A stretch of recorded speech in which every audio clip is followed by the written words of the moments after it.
चलिए स्वागत है सभी का साध्य पीएससी एकेडमी के इस यूट्यूब प्लेटफॉर्म पर। तो चलिए भाई, जितने भी अभ्यर्थी तैयारी कर रहे हैं प्री बीएड पीडीएड की, शिक्षक भर्ती की, सीटेट की, बिल्कुल ये सेशन उनके लिए है। तो जल्दी से जुड़ जाइएगा और बिल्कुल ये सेशन को शेयर भी कर दीजिएगा अपने दोस्तों में और बता दीजिएगा कि क्लास स्टार्ट हो चुकी है। बहुत ही इंपॉर्टेंट सेशन आपको देखने को मिलते हैं। हम हर दिन की तरह टॉपिक वाइज क्या करने वाले हैं, थ्योरी के साथ साथ एमसीक्यू भी करने वाले हैं, जिससे आपका क्या हो जाता है, यहाँ पे प्रैक्टिस हो जाता है। ठीक है कि आपकी जो तैयारी है वो कितनी है। तो चलिए फिर सभी को, जितने भी हमारे साथ जुड़े हैं, गुड मॉर्निंग भाई सभी को, वेरी वेरी गुड मॉर्निंग। ठीक है, राधे राधे, राम राम।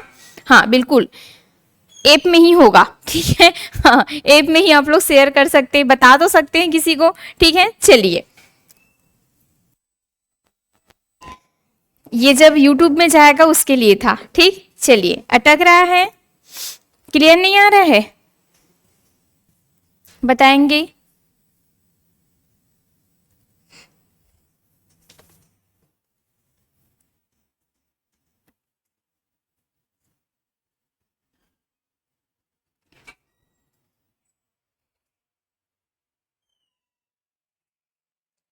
चलिए स्टार्ट करें। तो आज हम देखने वाले हैं नया टॉपिक। ठीक है, अधिगम से ही, अधिगम के सिद्धांत से ही संबंधित है।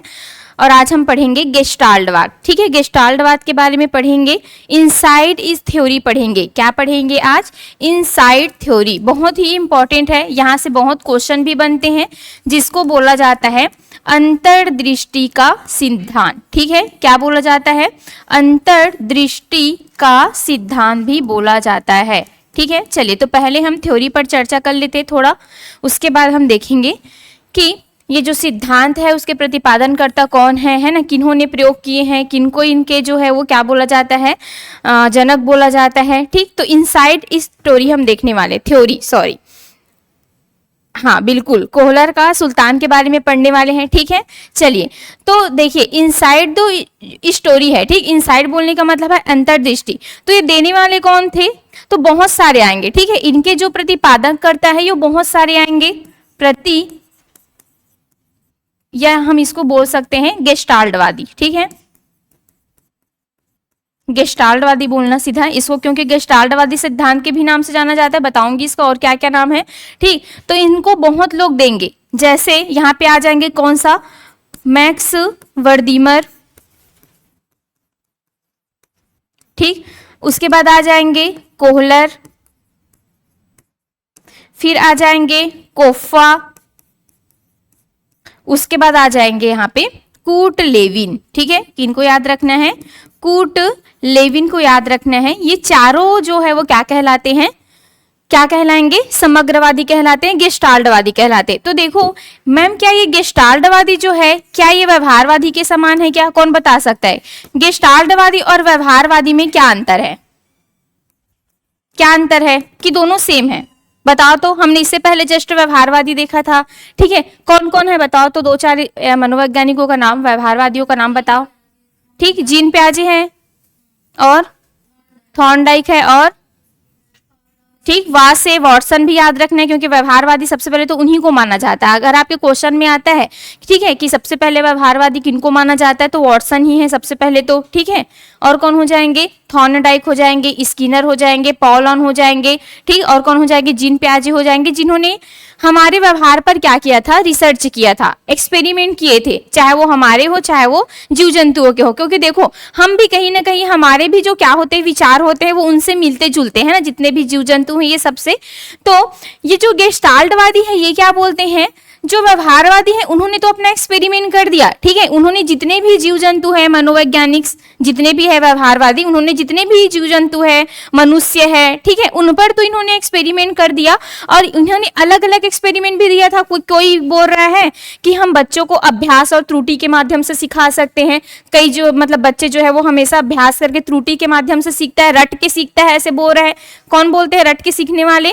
थॉर्नडाइक हो जाएंगे। अभ्यास, बार बार आप उसको अभ्यास करा रहे हो, बार बार आप उसको रटवा रहे हो, तब तो जाहिर सी बात है सीख जाएगा ना भाई। ऐसे वो बोल रहे, कोई जो है वो उसमें बॉन्डिंग स्थापित कर दे रहा है। ठीक है, कोई जो है वो क्या काम करवा रहा है, पुनर्बलन देने पर जोर दे रहा है। लेकिन क्या ये सब सही है क्या? ये सब क्या मतलब हम सिर्फ अभ्यास के माध्यम से, क्या सिर्फ हमको पुनर्बलन मिलती है तो ऐसे ही हम बाहरी सीख जाते हैं क्या? नहीं, कुछ ना कुछ तो हमारा जो मान है, हमारी जो मानसिक स्थिति है, हमारी जो मेंटल क्या है स्थिति है, वो क्या करती है, काम करती है यहाँ पे। ऐसा कौन बोलते हैं? गेस्टाल्टवादी लोग। ठीक है, सिर्फ व्यवहार को परखने से कुछ नहीं होता, कुछ ना कुछ तो हमारे अंदर होती है जो कि समस्या का, जो कि सीखने में बहुत बड़ा क्या देता है, योगदान रखता है। ठीक, तो ये क्या बोलते हैं कि कोई भी समस्या जब हमारे पास आती है तो हम क्या करते थे, जैसे आप लोग ने देखा होगा कि कुछ भी समस्या था तो हम क्या करते थे, अभ्यास के माध्यम से सीखते थे, किसी को हम बॉन्ड स्थापित करवा देते थे, कोई जो है वो काम करता था फिर उसको हम क्या देते थे, पुनर्बलन देते थे। इससे पहले तो यही सब स्टोरी पढ़े थे ना, ये सब जो है वो व्यवहारवादी कहलाएंगे, ना कि गेस्टाल्ट वाले। लेकिन ये इनको क्या करेंगे कि कोई भी समस्या अगर हमारे पास आता है तो वो जो समस्या का समाधान हम ऐसे ही नहीं करते, कुछ ना कुछ तो हमारे पास ऐसा होता है उससे हम समस्या का समाधान करते। तो ये बोलते हैं कि कोई भी समस्या को हम एक होल देखते हैं। होल बोलने का मतलब है कि संपूर्ण, ठीक है, और संपूर्ण देख करके उन समस्या का हम ऑटोमेटिक क्या निकालते हैं, समाधान निकालते हैं। अब जैसे मैं यहाँ पे बोलूं कि इस बॉटल को देखो, तो क्या इसका सिर्फ ढक्कन देखोगे क्या आप लोग? पूरी बॉटल को देखोगे? ठीक, फिर मैंने कहा आपको चलो बताओ इसका कलर क्या था, क्या था, पिंक कलर का था। ठीक है, इसके ढक्कन क्या है, कंपनी का नाम बताओ। ऐसे जैसे मैं बिस्लेरी का बॉटल ला दूं तो सिर्फ वहां पे ढक्कन थोड़ी ना देखो भाई, आप पूरी समस्या को क्या देते हो, एक साथ देखते हो। ठीक है, और एक साथ देखने के बाद आप उस समस्या का क्या देते हो, समाधान देते हो कि नहीं? समाधान आपने कैसे दिया, सोच समझ के दिया, कैसे भी ऐसे बता दिए कि आपको पता है कि पिंक कलर है, ठीक है, हमको पता है ये पिंक कलर है, तो कहीं ना कहीं आपका सूझ का इस्तेमाल हुआ कि नहीं, कि ऐसे कलर जो है वो पिंक कलर होते तो ये पिंक कलर ही होगा। ठीक, ये ढक्कन भी इसका पिंक कलर है, जैसे मैंने बिस्लेरी का बॉटल ला दिया वो उसका ढक्कन ब्लू कलर का होता है। तो कहीं ना कहीं आप यहाँ पे समस्या का समाधान कैसे करोगे, रट करके नहीं करोगे, आप वहां पे अपने सूझ का इस्तेमाल करोगे कि आपके पूर्व ज्ञान कितने हैं और अब आप कितना समझ पा रहे हो चीजों को। ठीक है, पूरी चीज को देख करके एक होल पार्ट में आप करके क्या करोगे, उस समस्या का समाधान करोगे। तो यही जो स्टोरी है इस पर बेस्ड है। ठीक है, तो यहाँ पे बहुत सारे मनोवैज्ञानिक आएंगे, बहुत सारे गेस्टाल्टवादी आएंगे जो क्या करेंगे, इसको रिसर्च करेंगे, एक्सपेरिमेंट करेंगे। ठीक, अब यहाँ पे रिसर्च किस पर होगा तो आपको याद रखना है करने वाले कौन होंगे। तो देखो, सबसे पहले तो आपको पूछा जाएगा कि जो गेस्टाल्टवादी है ये कौन है। तो गेस्टाल्टवादी ये चारों का नाम याद रहेगा, कौन कौन रहेगा, एक तो मैक्स वर्दीमर, दूसरा कौन रहेंगे, कोहलर, तीसरा कौन है, कोफा, चौथा कौन है, कूट लेविन। दे दिया जाएगा इसमें से कौन से गेस्टाल्टवादी नहीं है, तो चारों को याद रखना है। जीन पियाजे का नाम, स्किनर का नाम, ये सब का नाम साइड में घुसा दिए रहेंगे। तो आपको याद होना चाहिए गेस्टाल्टवादी में ये चारों ही आएंगे। ठीक है, मैक्स वर्दीमर, कोहलर, कोफा, कूट लेविन। ठीक, अब यहाँ पे पूछा जाता है कि गेस्टाल्टवादी के जनक कौन है। ठीक है, तो यहाँ पे जनक आपको देखना है, गेस्टाल्टवाद के जनक। ठीक, तो इनके जनक जो है सिर्फ एक ही आएंगे, चारों तो नहीं हो सकते ना भाई, जनक कोई ना कोई होंगे। तो सबसे पहले इसको देने वाले कौन थे गेस्टाल्टवाद को, तो आपको याद रखना है मैक्स वर्दीमर। ठीक है, मैक्स वर्दीमर को क्या बोला जाता है, गेस्टाल्टवाद का जनक बोला जाता है। क्लियर है इतना ऑनलाइन वालों को, वेरी गुड। ठीक है, सूझ का सिद्धांत बोलते हैं, बिल्कुल सही है, अभी बताऊंगी पूरा आगे आगे। ठीक, गेस्टाल्टवाद के जनक कौन हो जाएंगे, मैक्स वर्दीमर हो जाएंगे, क्योंकि इन्होंने क्या दिया था, गेस्टाल्टवाद को जन्म दिए थे। ठीक है, उसके बाद आपको पूछा जाता है कि आया कब था। ठीक है, आया कब था, कोई बता सकते हैं क्या,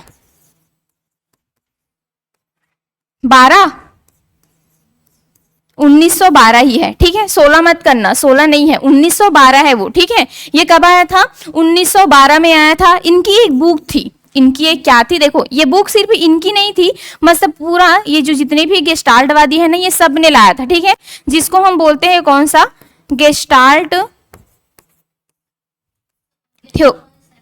साइकोलॉजी। ठीक है, गेस्टाल्ट क्या हो जाएगा, साइकोलॉजी। ये सबने मिलकर बनाया था ना, ऐसे नहीं कि सिर्फ इन्हीं का है।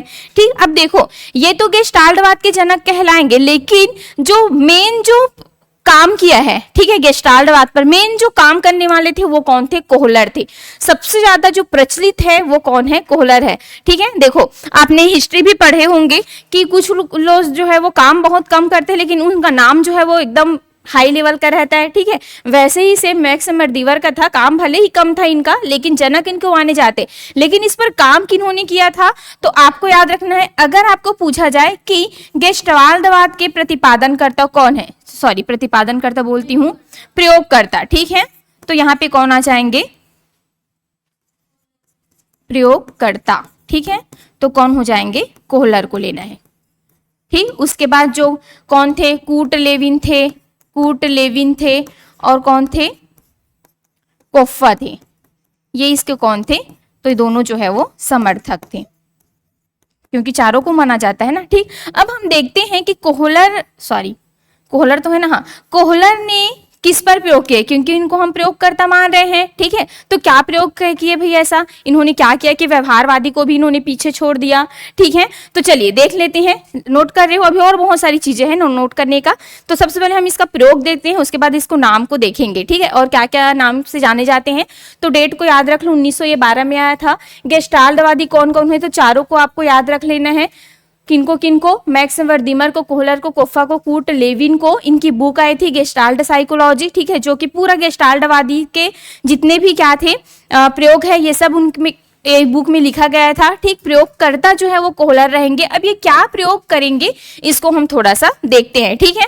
तो ये क्या बोलते हैं, देखो मैं अब व्यवहारवादियों को क्या छोड़ता हूँ, पीछे छोड़ता हूँ, और बिल्कुल पीछे छोड़ेंगे। अब ये क्या करते हैं, एक वनमानुष, ठीक है, देखो ये है वनमानुष, आप लोग देखे भी होंगे, जो किनके समान दिखाई देते हैं, किनके समान दिखाई देते हैं, चिंपांजी जी, मतलब बंदर के समान ही तो दिखाई देता है ना, बंदर ऐसे चलता है लेकिन ये थोड़ा खड़े हो जाता है, मतलब देखो हमारे जो पूर्वज थे वो बंदर थे, ऐसे बोलते नहीं, तो सबसे पहले ऐसे चारों पैर से चलना सीखते थे, फिर ऐसे ऐसे धीरे धीरे, मतलब पूरा हम स्ट्रेट हो गए कि नहीं, ठीक। तो कहीं ना कहीं ये हमारा एक सुधरा हुआ क्या था, रूप था, बंदरों का सुधरा हुआ रूप हम किनको बोल सकते हैं, वन मानुष को बोल सकते हैं, ठीक है, किनको बोल सकते हैं, वन मानुष को बोल सकते हैं, वन मानुष को बोल सकते हैं, ठीक है। अब इन्होंने एक समझदार वन मानुष चुना, ठीक है, थोड़ा जिनका पास थोड़ा दिमाग था, ऐसे वन मानुष इन्होंने पकड़ करके ला लिए जंगल से, ठीक है। तो ये क्या करते हैं, अब देखो ये जो इनका नाम था वो क्या था, सुल्तान, ये भी पूछा गया है भाई, याद रख लेना, सलमान खान का जो मूवी आया था सुल्तान, ठीक है, याद रख लेना। तो ये जो वनमानुष था उनका नाम क्या था, सुल्तान था, ठीक है, और थोड़ा समझदार था, इसी कारण इसको लेकर के आते हैं। और इस पर जो है वो इन्होंने 4 एक्सपेरिमेंट करते हैं, ठीक है, 4 क्या करेंगे, प्रयोग करेंगे।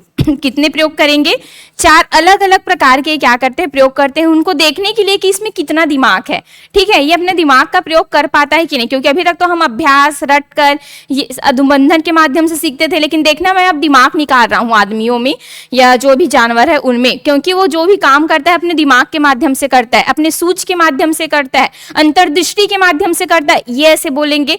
तो सबसे पहला प्रयोग ये क्या करते हैं कि जो सुल्तान नामक कौन रहते हैं, चिंपांजी रहते हैं, ठीक है, चिंपांजी है वन मानुष, इसी का ही नाम है, उसको वो क्या करेंगे, एक पिंजरे में बंद कर देते हैं, ठीक है। 4 अलग अलग प्रकार के क्या करेंगे, प्रयोग करेंगे, जिसमें ये हमारा पहला प्रयोग रहेगा। तो पहला प्रयोग में वो प्रयोग कौन कर किए हैं, कोहलर, ठीक है, पहला प्रयोग में कोहलर क्या करते हैं कि जो समझदार कौन होते हैं, वनमानुष होते हैं, उसको पिंजड़े में ला करके बंद कर देते हैं, ठीक है। पिंजड़े में ला करके बंद करने के बाद पिंजड़े के अंदर क्या क्या रहता है सुनो, तो वो क्या करते हैं, एक तो वनमानुष को बंद कर दिए, उसके बाद एक केले को क्या कर देते हैं, ऊपर में बांध देते हैं, जैसे पंखा लटका है ना वैसे टाइप का, ठीक है, बांध दिए। उसके बाद वो क्या करते हैं, उसको देखने के लिए कि ये कितना समझदार है, जो वनमानुष है, ये अपनी समस्या का समाधान कर पाता है कि नहीं, इसके लिए वो क्या करेगा, उसकी समस्या को थोड़ा सा सरल करने के लिए वो उस पिंजड़े में क्या डाल देता है, एक बॉक्स रख देता है, ठीक है। अब पहले तो क्या करता है, अब छोड़ दिया उसको बंद करके, अब इसको लगी भूख, क्योंकि देखो जितने भी क्या रहेंगे, मनोवैज्ञानिक रहेंगे ना, वो सब जो है वो भूखे पर ही एक्सपेरिमेंट करेंगे। अब आपके माइंड में ये नहीं आ रहा होगा कि मैं भूखे पर ही क्यों एक्सपेरिमेंट करते थे, थोड़ा तो आ रहा होगा कि ऐसे जिनका पेट भरा रहता था क्यों एक्सपेरिमेंट नहीं करते थे, नहीं आ रहा है। अरे भाई देखो, आप लोग शिक्षक भर्ती की तैयारी क्यों कर रहे हो, क्योंकि आपको जरूरत है, आपको पुनर्बलन मिल रहा है, आपको मोटिवेशन मिल रहा है, मुझे कुछ ना कुछ करना है, उस चीज की आपको नीड है, तब आप कर रहे हो। जो पहले से शिक्षक बन गए वो कर रहे हैं क्या, हाँ भले सुकमा बीजापुर में गए होंगे, जिनको थोड़ा दिक्कत आ रहा होगा उन लोग बिल्कुल कर रहे होंगे, लेकिन जिनको थोड़ा और आगे का पोजीशन पाना है उन लोग शिक्षक भर्ती की तैयारी और नहीं करेंगे। जो पहले से शिक्षक बन गए ना, बहुत कम लोग करेंगे, देखना शिक्षक भर्ती की तैयारी। उन लोग किनका कर रहे होंगे, IAS का कर रहे होंगे, PSC का कर रहे होंगे, इसका करेंगे। ऊंचे लेवल का, ठीक है। तो भाई जिनका पेट पहले से ही भरा है उनको आप खिलाओगे, अब पेट आपका पूरा टन भरा है, मैं बोल रहा हूँ खा खा समोसा खा भजिया, खाओगी क्या आप लोग? नहीं खाओगे ना भाई। तो इसी कारण वो पहले किस पर करते थे, हमेशा जितने भी मनोवैज्ञानिक से वो भूखे जानवरों पर ही करते थे, ताकि उनको देखना होता था कि ये सच में कैसे करते हैं जब इनकी भूख जो है वो बढ़ती है तो, क्योंकि पेट भरा रहेगा उसके सामने मछली भी आप रख दोगे ना बिल्ली के सामने, कोई मतलब नहीं रहेगा, ठीक है। मेरा तो पेट भरा है, मुझे क्या मतलब, कई मछली रख दो, एक से एक मछली रख दो, कोई मतलब नहीं, ऐसा ये सोचेंगे। तो इसी कारण ये भूखे बिल्ली, अब किसी का क्वेश्चन नहीं आना चाहिए, ठीक है।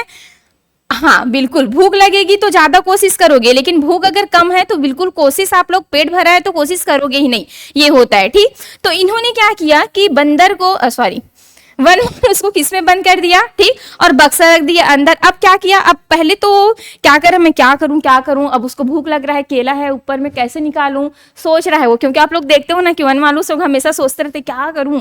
फिर उसके अचानक से उसके माइंड में आता है कि पहले केला को देखते हैं, फिर बॉक्स देखता है, अच्छा बॉक्स भी रखा है, चलो। फिर वो क्या करेगा, बॉक्स को जस्ट स्ट्रेट केले के जो टंगा रहता है वहीं पे ला लेता है, और बॉक्स के ऊपर वो चढ़ करके केले को आसानी से क्या कर लेता है, प्राप्त कर लेता है। ये उसका पहला प्रयोग था, ठीक है। तो देखो कहीं ना कहीं इसमें अचानक से उनमें समस्या का समाधान करना आ गया है कि नहीं। देखो बॉक्स को एकदम स्ट्रेट यहाँ पे ले जाएगा और चढ़ करके वो केले को क्या कर लेगा, यहाँ पे प्राप्त कर लेगा, ठीक है। ये उसका पहला एक्सपेरिमेंट था, वो देख रहा है ना।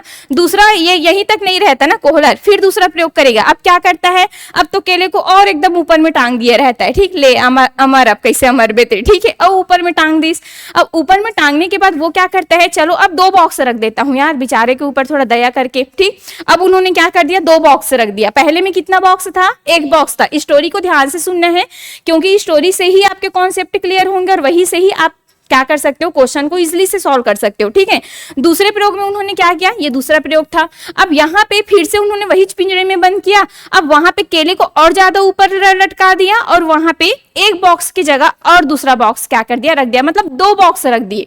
दूसरे वाला एक्सपेरिमेंट में उन्होंने कितने बॉक्स रख दिए, 2 बॉक्स रख दिए, ठीक। अब फिर से वही काम, भूखा है वन मानुष जो है वो, ठीक है, कर रहा है इधर उधर, क्या करूं। फिर पहले तो वो क्या करता है, उसको पहले से पता चल गया है ना कि मैं एक बॉक्स के थ्रू क्या कर सकता हूं, केले को पा सकता हूं। अब केला जो है वो 1 बॉक्स में क्या हो रहा है, नहीं आ रहा है, उसके हाथ में नहीं आ रहा है। अब वो क्या करता है, फिर से उतर जाता है, फिर सोचने की कोशिश करेगा क्या करूं यार, क्या करूं, नहीं आ रहा है, ठीक है। तब वो क्या करता है, उसके फिर से उसके माइंड में एक अचानक से क्या आती है, सूझ आती है।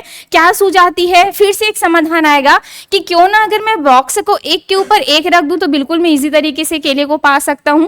तो वो क्या करता है, बॉक्स को एक के ऊपर क्या रख देता है, एक रख देता है, और इजिली तरीके से वो क्या कर लेता है, केले को पा लेता है। देखो इसमें एक के ऊपर एक बॉक्स को रख दिया, 2 बॉक्स रखा था उसको, ठीक। तो इसमें भी उन्होंने समस्या का समाधान कर लिया, ठीक। अब तीसरा एक्सपेरिमेंट क्या होता है, तब भी नहीं सुधरेगा कोहलर, ठीक है। फिर तीसरा एक्सपेरिमेंट कर देगा, क्या, अब तो और ज्यादा तड़पाएगा उसको।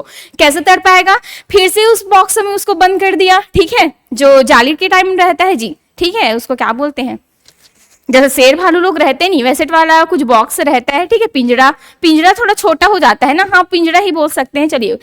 तो यहाँ पे फिर से उन्होंने किसमें, पिंजरे में बंद कर दिया। अब क्या करता है, अब तो हद हो गई, अब तो वो केले को बाहर में ही रख दिया, ले रे अमर, अब कैसे अमर बे केला ला, ठीक है। अब केले को क्या कर दिया, पिंजरे के बाहर क्या कर दिया, रख दिया। लेकिन कुछ ना कुछ उसके माइंड में तो आएगा, केले को कैसे लेगा।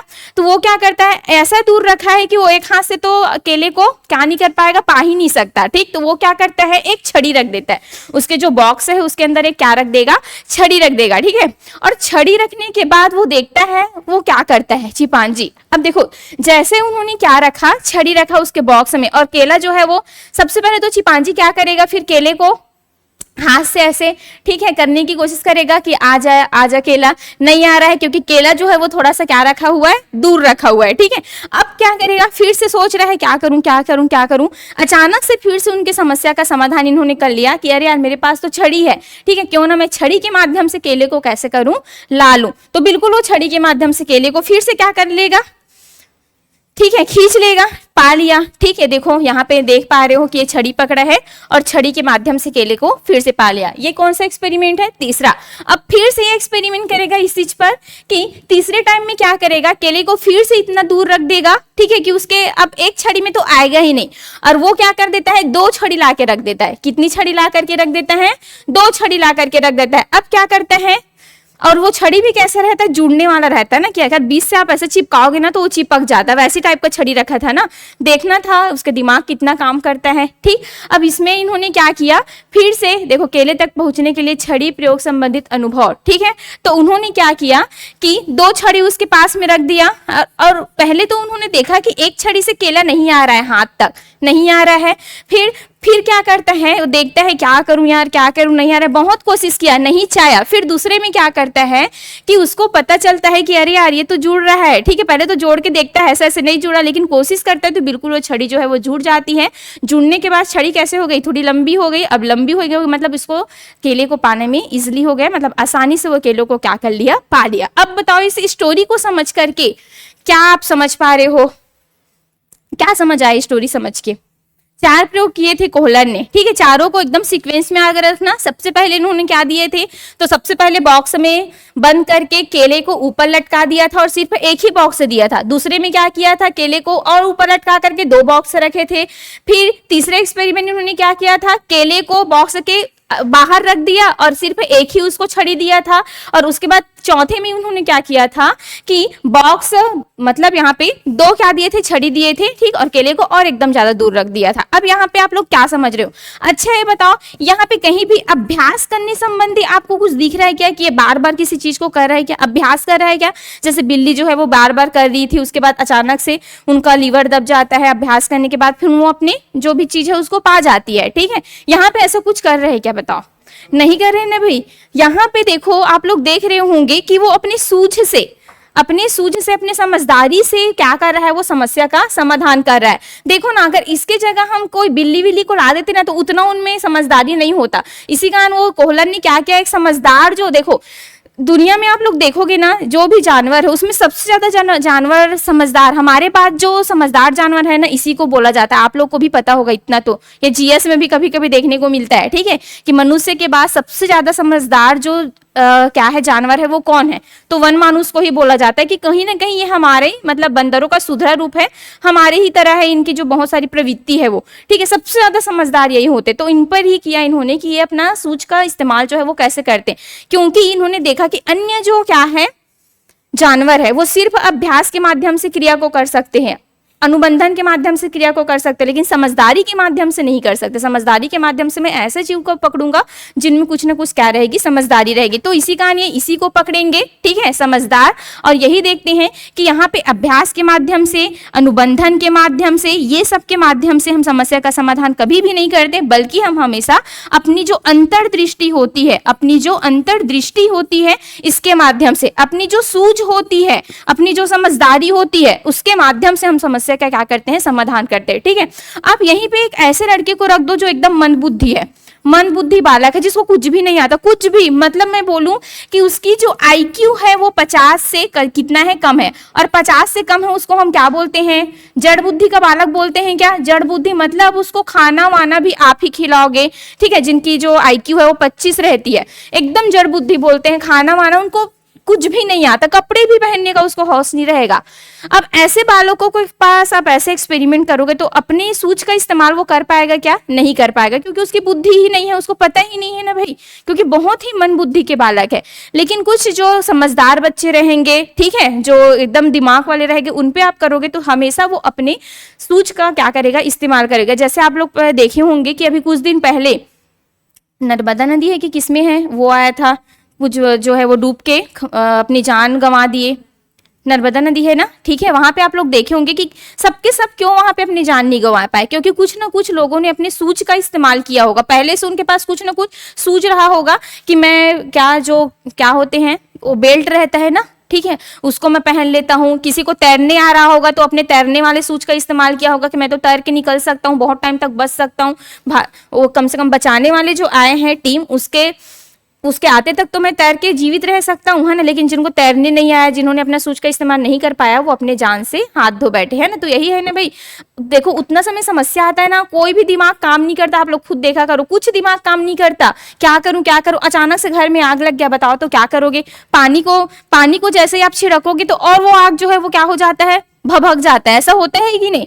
तो वही चीज होती है कि क्या करूं ऐसा आता है। लेकिन वहां पे हमारा जो क्या है इनसाइट, जो क्या है हमारे जो मानसिक स्थिति है, जो सूझ है हमारी, जो समझदारी है कि ऐसे कर सकता हूं मैं, तो ऐसे करने से बिल्कुल आप क्या कर सकते हो, समस्या का समाधान कर सकते हो। और ये कौन बोलते हैं, गेस्टाल्टवाद बोलते हैं कि हर काम को हम सिर्फ अभ्यास के माध्यम से नहीं करते, बल्कि कुछ काम को हम अपनी अंतर्दृष्टि के माध्यम से, अपनी सूझ के माध्यम से भी हम करते हैं। तो ये गेस्टाल्टवादियों का क्या है कहना है। तो आया स्टोरी समझ में, ठीक है। अब चलिए इससे कुछ जहां से प्रश्न बनते हैं, ऐसे प्रश्न हम देख लेते हैं, ठीक है। जैसे बुक क्या था, गेस्टाल्ट साइकोलॉजी था, ये आया कब था, 1912 में आया था। प्रयोगकर्ता कौन थे, कोहलर थे। लेकिन आपको पूछा जाएगा कि गेस्टाल्टवाद के कौन है जनक, तो आपको लेना है किनको, हमेशा मैक्स वर्दीमर को। एकदम याद रख लो, बहुत बार पूछा गया है, ठीक है। हाँ बिल्कुल सही है। तो देखो जिनको जैकेट मिल गई थी, जिनको यहाँ पे सूझ था, उन्होंने अपना जान बचा लिया था, लेकिन जिनको नहीं थी वो अपने जान से हाथ गंवा बैठे। तो यही होता है, आप लोग भी देखना, बहुत सारे आप लोग के पास भी समस्या आया होगा वैसे, है ना। तो वही है, तो सूझ जल्दी से आ जाता है तो ठीक है, नहीं आता तो वही बहुत चीजों को हम क्या कर लेते हैं, हाथ से गवा देते हैं, ठीक। चलिए तो यहाँ पे इसके और क्या क्या देख लेते हैं, हम अन्य नाम देख लेते हैं, ठीक है। इसके और अन्य नाम क्या क्या है, अन्य नाम, ठीक। चलिए इससे पहले, अन्य नाम से पहले एक चीज मुझे याद आ रहा है, उसको पहले लिख लो। देखो जब हमारे पास कोई भी क्या आती है, ये क्या बोलते हैं कोहलर जो है, कि जब हमारे पास कोई भी क्या आती है, इसकी स्टोरी में ही एक क्या है सीक्वेंस है ना, कि जब हमारे पास कोई भी क्या आती है, समस्या आती है, ठीक है, कोई भी समस्या, बहुत बड़ी समस्या ही क्यों ना हो, ठीक है, तब हम थोड़ा सा सोचते हैं, किसमें सोचते हैं समस्या का समाधान करने के लिए जी, अपनी अंतर्दृष्टि में। किसमें सोचेंगे, अपनी अंतर्दृष्टि में। हम पहले तो क्या करेंगे, उस समस्या का समाधान सोचेंगे, उसके बाद अंतर्दृष्टि में समस्या का समाधान सोचने के बाद हमको अपने जो सूझ होती है, ठीक है, उस सूझ के माध्यम से समस्या का क्या मिल जाता है, समाधान मिल जाता है, ठीक है। समस्या का समाधान, ठीक है। ये इसको ना एकदम आप लोग सीक्वेंस में याद रखना कि कोई भी जब हमारे पास समस्या आती है तो पहले तो उस समस्या को हम क्या करते हैं, अपने अंतर्दृष्टि से सोचते हैं कि क्या करूं, ऐसा किस चीज का मैं इस्तेमाल करूं जो इस समस्या को मैं समाधान कर सकती हूँ। तो वही क्या है, इनसाइड है। इनसाइड आप सोचते हो, इनसाइड आप क्या करते हो, सोचते हो, वही हमारी अंतर्दृष्टि हो जाती है, ठीक है। अरे यार ये कैसे कैसे लिखाता है, ठीक, इनसाइड। अब देखो जो अंतर्दृष्टि के माध्यम से आप क्या कर रहे हो, सोच रहे हो, वो क्या कहलाता है, वही अंतर्दृष्टि में जो भी आपके विचार आता है कि समस्या को मैं कैसे टाइप का समाधान करूं कि वो समस्या का समाधान हो जाए, ठीक। तो वही जो विचार आते हैं वही आपके क्या कहलाएंगे, अंतर्दृष्टि कहलाएंगे, ठीक है। और उसके बाद विचार आने के बाद जो आप समस्या का क्या कर लेते हो, समाधान कर लेते हो, ठीक है। सूझ के माध्यम से अचानक से यहाँ पे क्या होता है, समस्या का समाधान होता है। अचानक से यहाँ पे क्या होता है, समस्या का समाधान होता है। और वही जो सूझ के माध्यम से आप स्वीकार करते हो अपने आप को कि हाँ यही जो है वो समस्या का समाधान है, तो वो क्या होता है, उसके बाद आप पूरे समस्या का क्या कर लेते हो, समाधान कर लेते हो। तो ये जो है वो गेस्टाल्टवादियों का एक जो क्या है प्रयोग है, उसके अंतर्गत आने वाले जो हमारे पास क्या क्या आते हैं प्रयोग के दौरान, किसी भी समस्या को सॉल्व करने के दौरान क्या क्या चीजें का हमको सामना करना पड़ता है, ये किसका क्या है, एक सीक्वेंस है, ठीक है। और इसमें एक चीज और है कि इसमें हमेशा अचानक से समस्या का क्या होगा, समाधान होगा। अचानक से समस्या का समाधान किससे संबंधित है, तो आपको याद रखना है किससे संबंधित है, वो सूझ के सिद्धांत से संबंधित है, ठीक है। किससे संबंधित है, वो सूझ के सिद्धांत से संबंधित है, क्योंकि अचानक से ही हमारी समस्या का क्या होता है, समाधान होता है। अगर आपके माइंड जो है वो काम कर रहा है, सूझ में रहते हो, तो बिल्कुल वहां से अचानक से आपका क्या होता है, समस्या का समाधान इजीली तरीके से आप क्या कर सकते हो, ठीक है। अब चलिए इसके हम कुछ अन्य नाम भी देख लेते हैं, ठीक। हाँ बिल्कुल, वेरी गुड, एकदम सही है भाई, ठीक।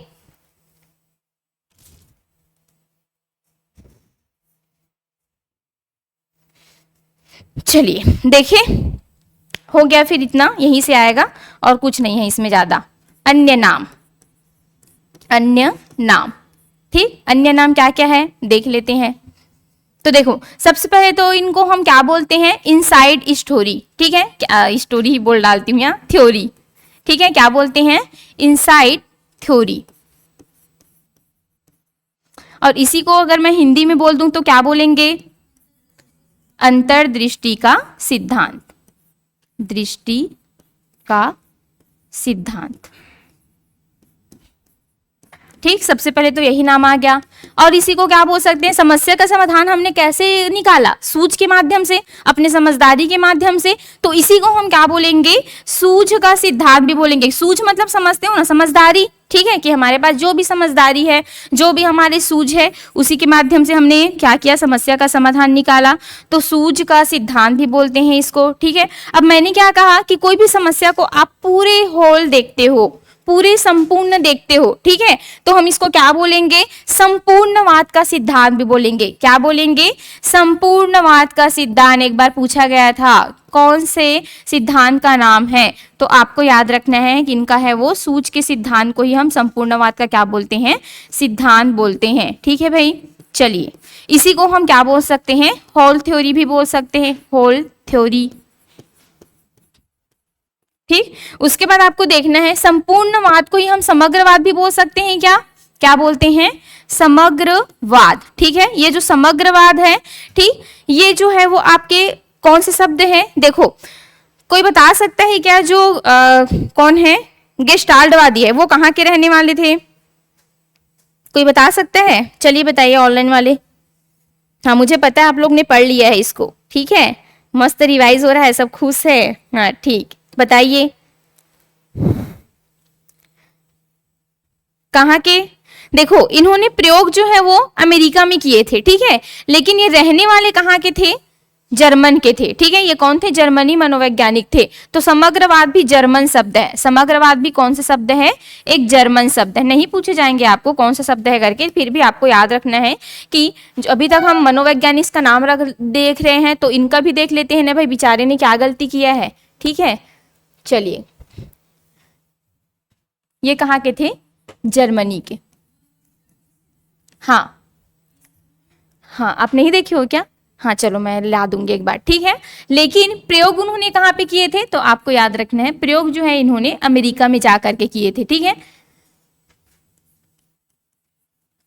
इनका जो मम्मी पापा वाला गांव था, ठीक है, पैतृक, वो कौन था, जर्मनी था। लेकिन रहन सहन जैसे होता है ना कि गांव में हम रहते हैं लेकिन रायपुर चले जाते हैं, बिलासपुर चले जाते हैं पढ़ने के लिए, तो वैसे ही ये लोग प्रयोग करने के लिए कहाँ चले गए थे, अमेरिका चले गए थे। ठीक, चलिए तो देखो स्टार्टिंग से है, इसको पूरा याद करना ना, यहाँ एक एक चीज जो है वहाँ का इंपॉर्टेंट है।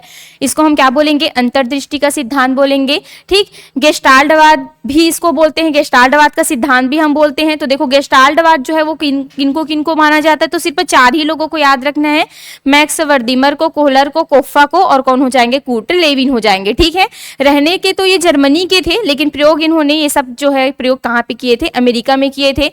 और लेकिन अगर आपको पूछा जाता है कि गेस्टाल्टवाद के जनक कौन है, ठीक है, तो वही आपको किनको मानना है, मैक्स वर्दीमर को मानना है। गेस्टाल्टवाद के जनक कौन है, मैक्स वर्दीमर। लेकिन गेस्टाल्टवाद के लिए प्रयोग किन्होंने किए थे, तो आपको कहाँ जाना है, कोहलर के पास। ठीक है, क्योंकि वन मानुष से आपको याद आना चाहिए कोहलर, कि कोहलर ने ही क्या किए थे, वन मानुष पर प्रयोग करके उन्होंने इनके सूझ का जो क्या था, सूझ के बारे में इन्होंने क्या किए थे, जाने थे। ठीक, याद रहेगा, इनके समर्थक थे। उसके बाद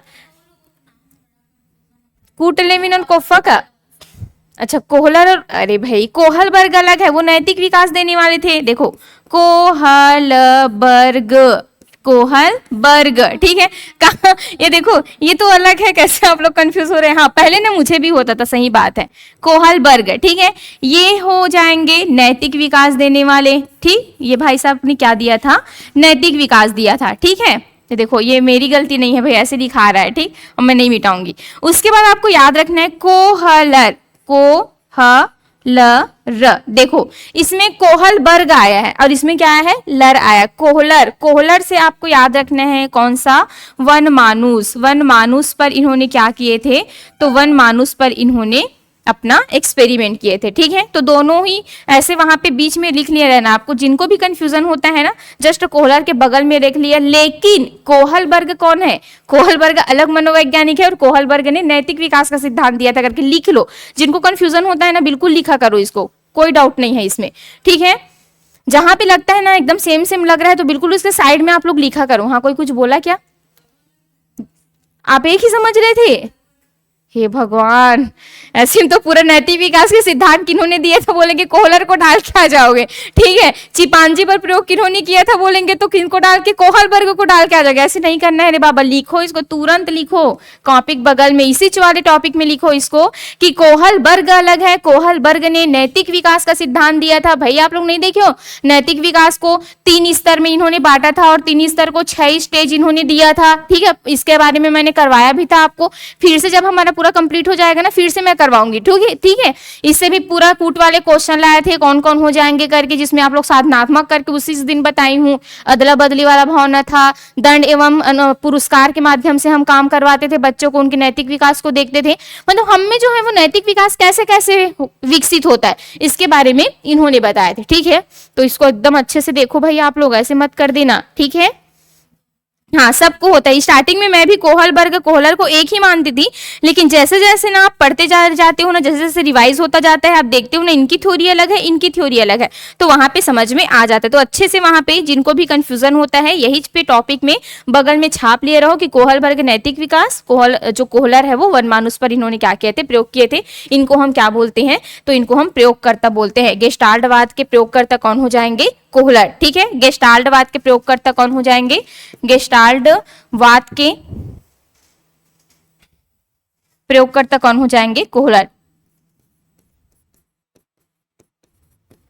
प्रयोगकर्ता ऐसे करके आप लोग डाल लेना। ठीक है, कोहलर के बारे में जो भी आपको इजी लग रहा है। चलिए, हाँ केनारी नामक, बिल्कुल झामिन जी, वेरी गुड। इसको भी बता देती हूँ, देखो वो सब नहीं पूछा जाएगा, फिर भी आपके ऐसे जनरल नॉलेज के लिए इन्होंने एक जो ये प्रयोग है वो केनारी नामक जो क्या था, द्वीप था। ठीक है, द्वीप नहीं रहता जो समुद्र के ऐसे बीच में बना रहता है, वहां पे जा करके किया था ताकि वो वनमानु जो है वो भाग मत जा करके। ठीक है, वो ऐसी बोल रही हूँ मैं, पता नहीं वहां पे द्वीप में क्यों किया थे, लेकिन वहीं पे किए थे। ठीक, प्रयोग इन्होंने कहाँ किए थे? तो केनारी नामक जो क्या थे, द्वीप थे, वहां पे इन्होंने किए थे, किनारी द्वीप पे। ठीक, तो ये सब नहीं पूछे जाते हैं, उतना आपको याद रखने की जरूरत नहीं है, क्योंकि देखो ये सब को याद रखने के चकल्लस में ना हम लोग को जो याद रखना है वो चीज को हम भूलते हैं। ठीक, चलिए ये हो गया, इसको मिटा दूं क्या? इसमें एक और नाम है भाई, ऐड करो। चलो, इसी को हम बोलते हैं अव्ययीवाद का सिद्धांत। ठीक है,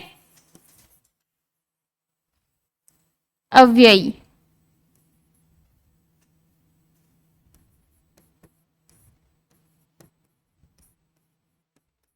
सिद्धांत। ठीक है, तो जहां पे आपको संपूर्ण पूछे, समग्र पूछे, सूझ पूछे, ये सब जो है वो किसका, इनसाइड पूछे, सूझ का सिद्धांत पूछे, ये सब जो है वो किनका आ जाएगा? तो आपको याद रखना है गेस्टाल्टवाद। ठीक है, गेस्टाल्टवाद भी बोला जाता है, समझ में आ जाएगा ना? इसी को हम क्या बोलते हैं? गेस्टाल्टवाद सिद्धांत। ठीक, चलिए इतना नाम और बच गया है क्या? एक आध बता सकते हो आप लोग? वाईटी यूट्यूब में, हाँ बिल्कुल मिलेगा डिम्पी जी। ठीक है, इसको ना अपलोड करवाते जा रहे हैं। अभी क्या हुआ था कि मेरा क्लास जो है वो यूट्यूब में ही होने वाला था, लेकिन प्रॉपर अभी ना टाइम नहीं मिल पा रहा है, मैनेज नहीं हो पा रहा है ना, इसी कारण इसी में ले रही हूँ। ठीक, नहीं तो पूरा यूट्यूब में जाता है ये क्लास। हाँ चलिए, हो गया प्रांशु जी, आ गया सभी को समझ में? किसी को और कुछ डाउट्स लिख लिए ना? चलिए अब हम देखते हैं यहाँ से क्वेश्चन। बहुत सारे क्वेश्चन, आज मिस्टेक है यार, मैं चेक नहीं की थी, अभी देखी हूँ। चलिए मैं बता दूंगी कौन कौन सा। ठीक है, कल और यहाँ से क्वेश्चन हम करने वाले हैं। कथन व कारणों को पढ़कर सही स्पष्टीकरण देना है। कथन है, अंतर्दृष्टि सिद्धांत को गेस्टाल्ट सिद्धांत भी कहा जाता है। ठीक है, चलिए एकदम सही सही पढ़ के एकदम जवाब देना। अच्छा क्वेश्चन है। इस सिद्धांत में सीखना परिस्थिति को समग्र रूप से समझने पर क्या है, आधारित है। कुछ छूट गया होगा तो बीच बीच में क्वेश्चन मिलेगा तो मैं बता दूंगी। ठीक है, इतना अभी आप लोगों के लिए काफी है। तो चलिए बताइए, अंतर्दृष्टि सिद्धांत को गेस्टाल्टवाद भी कहा जाता है क्या? बिल्कुल सही है, अभी जस्ट हमने देखा। इस सिद्धांत में सीखना परिस्थिति को समग्र रूप में समझने पर आधारित है क्या? बिल्कुल, हम कोई भी समस्या को हमेशा संपूर्ण रूप से देखेंगे। अब देखो नीतू मैम को आप संपूर्ण रूप से देखोगे ना भाई, मुंह बस को थोड़ी ना देखोगे यार, हाइट वाइट कितना है, बार बार कैसा है, सबको देखते हो तभी तो पहचानोगे ना। अब मैं एक आध दिन पीछे से आ गई, कोई बोल दिया चलो तो बताओ इनमें से तुम्हारे नीतू मैम कौन से है, तो देख के पहचान जाओगे नहीं, हाँ बाल ऐसी है, हाइट छोटी है, मतलब ये है इच्छा हमारी नीतू मैम है। तो वहां पे आपने समस्या का समाधान अपने सूझ से कर लिया कि नहीं कर लिया, कि हाँ यार आपने पूरा देखोगे तभी आप समस्या का समाधान कर पाओगे ना। याद करो, देखो कोई भी टॉपिक को, यही बताने की मैं कोशिश कर रही हूँ कि किसी भी टॉपिक को जब आप पढ़ते हो ना, तो पूरा आप क्या करो, उस टॉपिक की एक एक चीज को, कॉन्सेप्ट को समझो, फिर ऑटोमेटिक वो टॉपिक आपको समझ में आ जाता है। उससे मैं कैसे भी घुमा फिरा के क्वेश्चन बना दूं, बिल्कुल आप इजी तरीके से क्या कर सकते हो, उसको बना सकते हो। ठीक है, तो यही चीज है कि समस्या को पूरा देखो, ऐसे नहीं कि सिर्फ मुंडीज को देख रहे हो तो मुंडी बस याद रहेगा यार, हाथ पैर तो याद ही नहीं रहेगा, फिर हाथ पैर को दे दिए बताओ ये कौन है, जान पाओगे क्या? नहीं। तो वही है कि समस्या का समाधान जो है पूरा होना चाहिए। हाँ बिल्कुल ठीक है, चलिए तो यहाँ पे ये सही हो जाएगा और ये भी क्या हो जाएगा, सही। अब बताओ यहाँ पे ये एक दूसरे की व्याख्या कर रहा है क्या? ठीक कर रहा है। देखो अंतर्दृष्टि सिद्धांत को गेस्टाल्ट सिद्धांत भी कहते हैं। तो देखो गेस्टाल्ट जो है वो जर्मनी के शब्द है और इसका मतलब ही होता है संपूर्ण, समग्र। याद रख लेना भाई, ठीक है, बताना मैंने भूल गया था। इसका मतलब ही क्या होता है, गेस्टाल्ट का मतलब ही होता है संपूर्ण, होल, समग्र। ठीक है, तो इसका मतलब लिख लो आप लोग, गेस्टाल्ट मीन्स ही क्या होता है, संपूर्ण, समग्र। इस सिद्धांत में सीखना परिस्थिति को समग्र रूप में समझने पर क्या है, आधारित है। तो बिल्कुल यहाँ पे दोनों ही, क्योंकि यहाँ पे संपूर्ण के ही बारे में बताया जा रहा है, गेस्टाल्ट मतलब ही संपूर्ण होता है, यहाँ पे यही बोला गया है कि समग्र रूप से समझने पर क्या किया जाता है, जोर दिया जाता है। तो बिल्कुल यहाँ पे इसका क्या हो जाएगा, ये सही आंसर हो जाएगा और व्याख्या भी प्रॉपर तरीके से कर रहा है। ठीक है, चलिए तो यहाँ पे लिख लेना, गेस्टाल्ट मतलब होता है संपूर्ण और समग्र। गेस्टाल्टवादियों के अनुसार सीखना नवीन सूच का विकास व पुराने सूच को सुधारना था। कारण है अंतर्दृष्टि सिद्धांत में चिंपांजियों पर प्रयोग किए गए थे। अब बताओ इसका आंसर।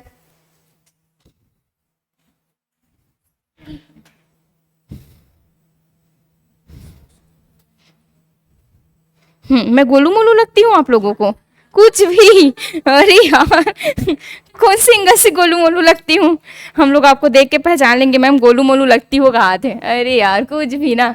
चलिए तो गेस्टाल्टवादियों के अनुसार सीखना नवीन सूच का विकास व पुराने सूच को सुधारना है। हाँ ये भी एकदम सही हो जाएगा। ठीक है, कि कोई भी अगर हमारे पास क्या, देखो यहाँ पे बोला गया है कि नवीन सूच का विकास व पुराने सूच को क्या है, सुधारना। अब देखो पुराने सूच को सुधारना बोलने से क्या, कि कोई भी समस्या है, ठीक है, कोई भी समस्या, जैसे मैंने उस दिन कहा ना कि नर्मदा नदी में क्या आ गया था, पलट गया था, जो भी है नाव वाव, ठीक। उसके बाद आप लोग ने देखा होगा कि बहुत लोगों में एकदम डर बैठ गया होगा। कई लोग तो वहां पे आप जाएंगे नहीं, पानी से ही उसको देख के डर लगेगा। कई लोग तो बोटिंग ही नहीं करने जाएंगे कि बोटिंग से ही उसको डर लगेगा। मतलब उसमें एक एक्सपेरिमेंट आ जाती है और सूझ आ जाती कि अब मैं जाऊंगा भी, ठीक है, जाऊंगा भी तो मुझे अपना एकदम अलर्ट बना के रखना है। ऐसे बोलेंगे नहीं मैं एकदम सीट बेल्ट अगर लगा के जाऊंगा, तैरने सीख करके जाऊंगा, तब कहीं मैं जाऊंगा, नहीं तो मैं उसके बाद कभी जाऊंगा नहीं। ऐसे होता है नहीं।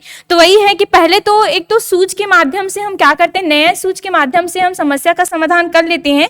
लेकिन अगर मतलब जो हमारे अगर सूझ होते पुराने वाले जिससे समस्या का समाधान नहीं होते, तो उसमें हम उस सूझ को क्या कर सकते हैं, सुधार सकते हैं। ठीक है, तो यहाँ पे ये एकदम क्या हो जाएगा, सही हो जाएगा।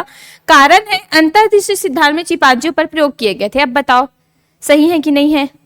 हाँ, और सही है तो व्याख्या कर रहा है कि नहीं? ये देखो हो गया ना, ध्यान से पढ़ो। देखो बहुत लोगों का ए आ रहा है, पंखे से लटका दूंगी, बता रही हूँ, जैसे केला लटका था वैसे सबको। बहुत गलती कर रहे हो आप लोग भाई। क्योंकि लगा के देखो व्याख्या कर रहा है कि नहीं, क्योंकि लगा के देखो। देखो गेस्टाल्टवादियों के अनुसार सीखना नवीन सूच का विकास व पुराने सूच को सुधारना होता है। ये तो एकदम सही है। अंतर्दृष्टि सिद्धांत में, क्योंकि अंतर्दृष्टि सिद्धांत में चिंपांजियों पर प्रयोग किए गए थे, लग रहा है दूर दूर तक कभी भी व्याख्या कर रहा है करके, भाई ये अलग चीज हो जा रहा है। हालांकि चिंपांजियों के उनको सूच को देखने के लिए किया गया था, लेकिन ऐसा कुछ बोला गया है क्या कि चिंपांजियों की सूच को देखने के लिए किया गया था, चिंपांजियों ने अपने सूच से समस्या का समाधान, ऐसा नहीं बोला। बस इसमें यह बोला गया है कि अंतर्दृष्टि सिद्धांत में चिंपांजियों पर प्रयोग किए थे। कहाँ से व्याख्या कर रहा है बताओ? इसी चीज को आप लोगों को देखना है कि व्याख्या कौन सा कर रहा है, कौन सा नहीं कर रहा है। ठीक है, हाँ बिल्कुल, ऑफलाइन वालों को लटकाने बोल रहा है। देखो मैं सच में लटकाऊंगी सबको। अरे भाई देखो ना यार, अंतर्दृष्टि सिद्धांत में चिंपांजियों पर प्रयोग किए गए थे, तो ये और इसमें क्या सिमिलैरिटी दिख रहा है आपको? हालांकि गेस्टाल्टवादी है, संपूर्णता को ही देखना है, लेकिन यहाँ पे प्रयोग अलग हो जा रहा है ना यार। कहाँ पे इसका व्याख्या कर रहा है, समझ पा रहे हो? व्याख्या कहाँ पे कर रहा है? देखो पहला वाला क्वेश्चन को देखो कितना डिफरेंस है इसमें। देखो अंतर्दृष्टि सिद्धांत को गेस्टाल्टवाद सिद्धांत भी कहा जाता है, क्योंकि इस सिद्धांत में सीखना परिस्थिति को समग्र रूप में समझने पर आधारित है। तो गेस्टाल्ट मतलब ही संपूर्ण होता है, ऐसे हमने देख लिया है पहले से, तभी तो इसका यहाँ पे कारण भी बता रहा है ना भाई। अब इसको देखो कथन में क्या दिया है। गेस्टाल्टवादियों के अनुसार सीखना नवीन सूच का विकास और पुराने सूच को सुधारना। एकदम सही है, क्योंकि अंतर्दृष्टि सिद्धांत में चिंपांजियों पर प्रयोग किया था। क्या ये सही आंसर बैठ रहा है? नहीं बैठ रहा है ना भाई। तो यही है, क्योंकि का आंसर प्रॉपर मिलना चाहिए कि ये जो आपने ऊपर में लिखा है उसका ये सटीक आंसर दे पा रहा है कि नहीं, जवाब दे पा रहा है कि नहीं। कहाँ जवाब दे पा रहा है?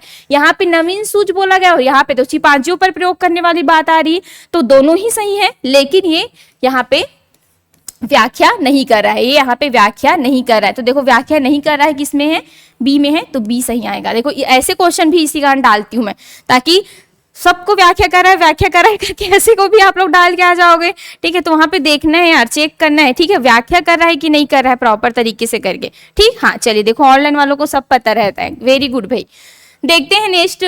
कोहलन ने सूझ द्वारा अधिगम को आहा अनुभव कहा। ठीक है, समस्या का समाधान अचानक सूझने पर व्यक्ति को विशेष अनुभव होता है। चलिए बताइए। देखो ये आहा अनुभव बोलने का मतलब है कि जैसे कोई भी समस्या का समाधान आपको मिल जाता होगा। ठीक है, बहुत दिन से एक समस्या था, उसका समाधान आपको मिल ही नहीं रहा था, लेकिन अचानक से सोच मिल जाता है कि अरे यार इसका तो ऐसे होना चाहिए था। ऐसा होता है नहीं कभी कभी? ठीक है, वो हमारे अनकॉन्शियस माइंड में आ जाता है कभी कभी, तो वही वाला होता है। तो अचानक से समस्या का जहाँ पे समाधान होता है, उसके बाद आनंद की जो अनुभूति होती है, उसी को उन्होंने क्या कहा है? आहा अनुभव कहा है। जो एक इसमें एक इंग्लिश भी 8th है यार कुछ, तो इसको ना प्रकाश बोलते हैं। चलिए बताऊंगी, क्वेश्चन में होगा, अभी मुझे याद नहीं आ रहा है। ठीक है, तो उसी को आहा अनुभव कहा है कि हमको ना एक प्रकाश के समान दिखाई देता है, उजाले के समान, ऐसा करके कुछ। ठीक है, तो एकदम ये सही है। समस्या का समाधान अचानक सूझने पर व्यक्ति को विशेष अनुभव होता है। ठीक है, तो ये भी क्या हो जाएगा? सही हो जाएगा। अब बताओ यहाँ पे ये व्याख्या कर रहा है क्या? बताओ। देखो कोहलन ने सूझ द्वारा अधिगम को आहा अनुभव कहा। आहा अनुभव क्यों? क्योंकि अचानक से सूझ द्वारा आपकी समस्या का क्या होता है? जब समाधान मिलता है तो सच में हमको अनुभव जो मिलती है। ठीक है, और उस अनुभव से हम आगे की जो समस्या है उसको उसी अनुभव के माध्यम से अप्लाई करके हम क्या कर सकते हैं? उन समस्या का समाधान निकाल सकते हैं। ठीक है, समस्या का समाधान अचानक सूझने पर व्यक्ति को विशेष क्या हो जाता है? अनुभव भी हो जाता है कि हाँ, अब जो मैंने ये गलती किया है अब मैं कभी नहीं करूंगा। ठीक है, ये गलती को मैं नहीं दोहराऊंगा, और अब अगर आइंदा मेरे साथ और ऐसे ही कुछ समस्या आता है तो बिल्कुल ये वाले जो समाधान है उसको मैं वहां पे अप्लाई करूंगा। ठीक है, तो बिल्कुल यहाँ पे आहा अनुभव इसी से संबंधित है, और दोनों ही एक दूसरे क्या क्या कर रहे हैं? व्याख्या भी कर रहा है। ठीक, चलिए देखते हैं नेक्स्ट। गेस्टाल्टवादी सीखने को केवल रटने की प्रक्रिया मानते हैं। गेस्टाल्टवादियों के अनुसार सीखना सूझ का विकास करना है। ठीक है, तो रटना कौन मानते हैं? रटना जो है वो अभ्यास पर कौन बल देते हैं? रटना और अभ्यास जब भी आए, ठीक है, तो हमेशा आंख बंद करके आपको किनको लेना है? बिल्ली के काका को लेना है। कौन हो जाएंगे बिल्ली के काका? थॉर्नडाइक को लेना है। ठीक है, तो गेस्टाल्टवाद सीखने को केवल रटने की प्रक्रिया मानते हैं, तो बिल्कुल गलत भाई। गेस्टाल्टवादी तो किनको मानते हैं? हमारी समझदारी को मानते हैं, हमारी जो सूझ है उसको मानते हैं। ठीक है, हमारी जो क्या है सूझ है उसको मानते हैं, हमारी समझदारी को मानते हैं, ना कि वो रटने पर बल देते हैं। रटने पर तो वो थॉर्नडाइक बल देते हैं कि बार बार किसी क्रिया को करते हो तो ऑटोमेटिक वो आपको रटा जाता है। बिल्कुल सही है, बार बार करेंगे। कहीं ना कहीं हम लोग भी तो बार रिवाइज करते तभी वो चीज याद रहता है ना। ठीक है, एकदम सूझ से तो नहीं आ सकता। सूझ से हम किसको बना सकते हैं? गणित को। देखना कभी कभी गणित जो है वो गणित रटने पर कभी भी बल देता है क्या? नहीं। आप रट करके एक सवाल को बना सकते हो। सेम सवाल अगर मैं दूसरे टाइप का दे दूंगी ना, वहीं पे आप क्या हो जाओगे? सू तो जाओगे, अरे यार ये क्या है करके, ऐसा कुछ नहीं होता, ठीक है। तो ये जो गणित है, रीजनिंग है, ये सब जो है आपके जो तर्क है, जो सूझ है, जो समझदारी है, उस पर ये काम आते हैं, ठीक है। अभ्यास बार बार चीज जो है वो आप याद कर सकते हो हालांकि, लेकिन कभी भी ये गणित और रीजनिंग को आप नहीं बना सकते इसके माध्यम से, ठीक है। तो मेन जो गणित वाले बच्चे होते हैं, रीजनिंग वाले बच्चे होते हैं, जो मतलब थोड़ा ज्यादा होशियार बच्चे होते हैं, इनके लिए हम इसको यूज करते हैं, जो गेस्टाल्टवाद का सिद्धांत है उसको, ठीक है। अभी बताऊंगी कि शिक्षा में इसका क्या क्या क्या है उपयूज है करके, ठीक। तो यहाँ पे गेस्टाल्टवादी के अनुसार सीखना सूझ का विकास करना है, तो यहाँ पे क्या हो जाएगा, सही हो जाएगा, ना कि ये रटने पर बल देते। तो चलो कौन सा सही है, सी सही है क्या, ये ए जो है वो असत्य है और आर जो है वो सत्य है, ठीक। चलिए वेरी गुड, हाँ कोई बात नहीं। नेक्स्ट है, नीचे दिए गए कथनों को पढ़कर सही कूट चुनना है, ठीक। अंतर्दृष्टि सिद्धांत के प्रवर्तक कोहलर थे। गेस्टाल्ट सिद्धांत में सीखना अंश से पूर्ण की ओर होता है। कोहलर ने अपने प्रयोग सुल्तान नामक चिंपांजी पर किए कि सूझ द्वारा अधिगम को प्रयास एवं भूल सिद्धांत कहा जाता है। बताइए, अब एकदम ध्यान से पढ़ के आंसर लगाना है, हड़बड़ाना बस नहीं है, ठीक है। एकदम इजी क्वेश्चन है, हाँ बिल्कुल होगा सैल जी। चलिए, कल नहीं हुआ था क्या साहू सर का क्लास, नहीं हुआ था ना, हाँ आज भी होगा भाई। चलिए बताइए,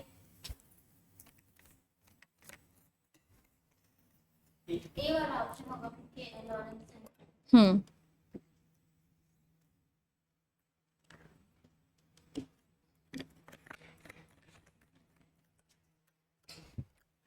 और ऑनलाइन वाले क्या आंसर लगा रहे हैं, सूझ से देना है भाई, ठीक है। समस्या का हल सूझ के माध्यम से देना है, और ऐसा नहीं कि एक ने ए बोल दिया तो रेलगाड़ी टाइप के उसके पीछे पीछे पीछे पीछे सबके सब ए लगा रहे हो, ठीक है। चलिए अब देखो, देख लेते हैं, नीचे दिए गए कथनों को पढ़कर सही कूट लगाइए। इसमें एक चीज और मुझे ऐड करना है, ठीक है, इसी में ऐड कर देती हूँ, आप लोग भी लिख लेना। देखो ये इसको ना हम क्या बोलते हैं,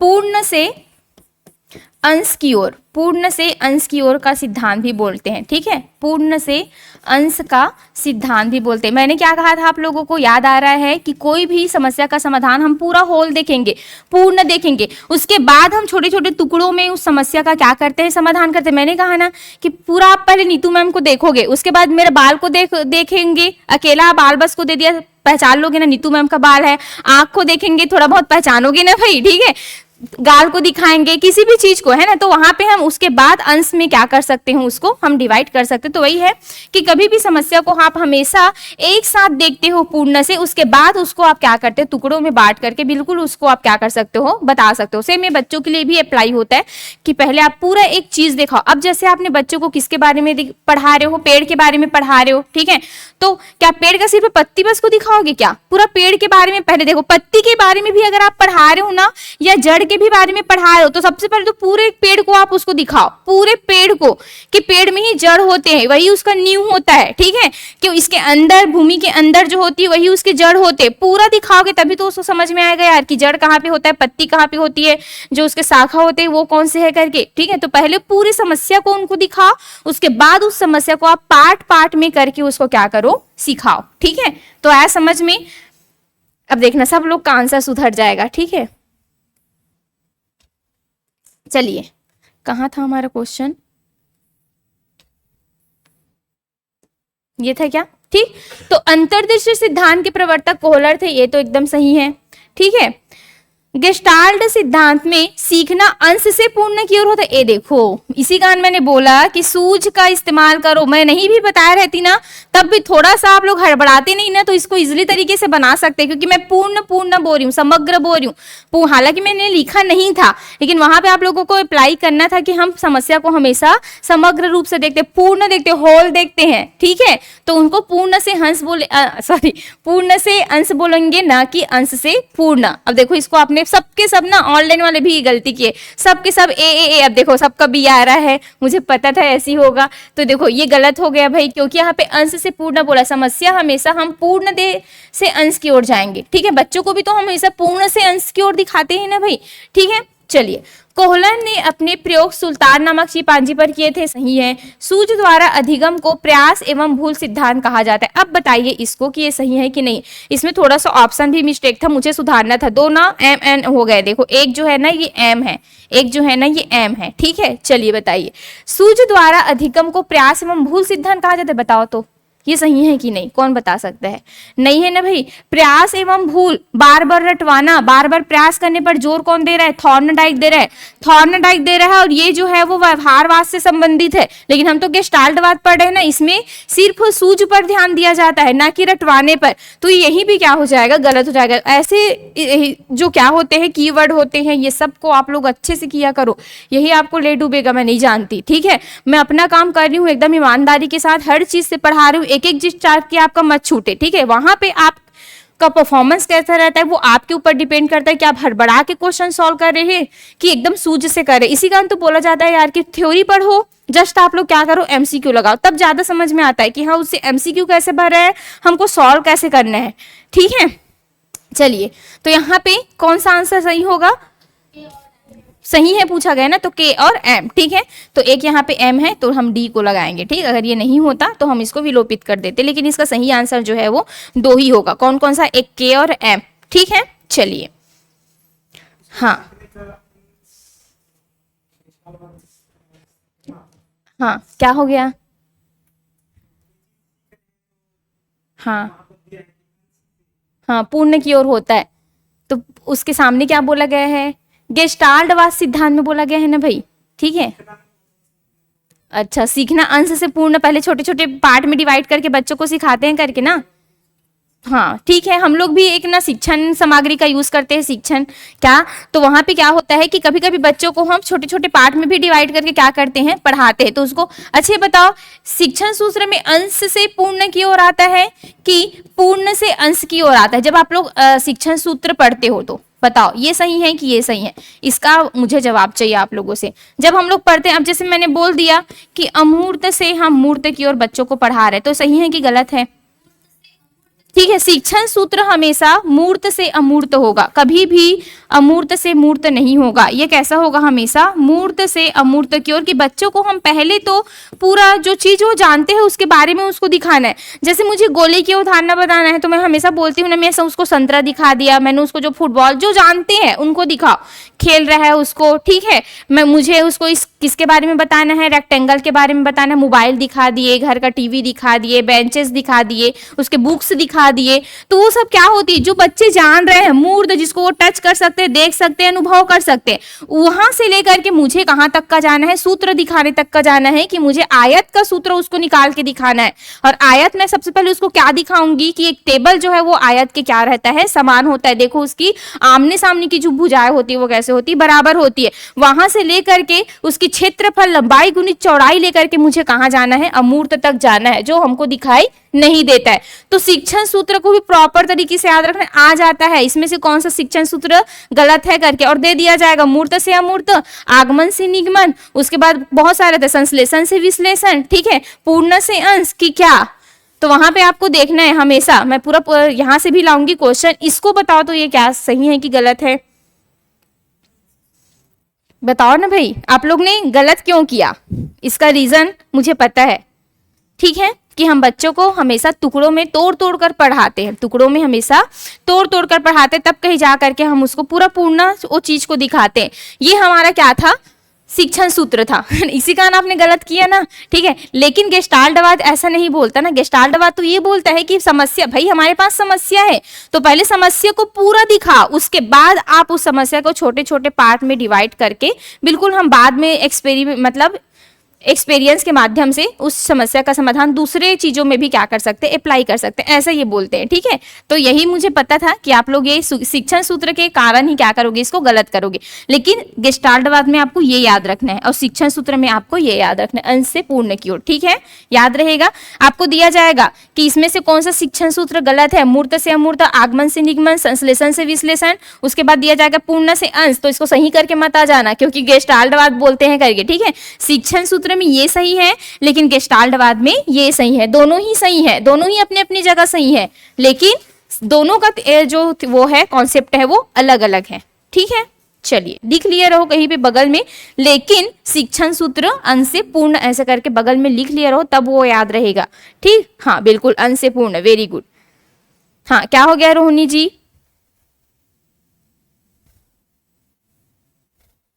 चलिए क्या बताना है जल्दी बताओ, आ गया ना समझ में? हाँ ठीक, तो यहाँ पे ये क्या हो जाएगा इसका गलत आंसर।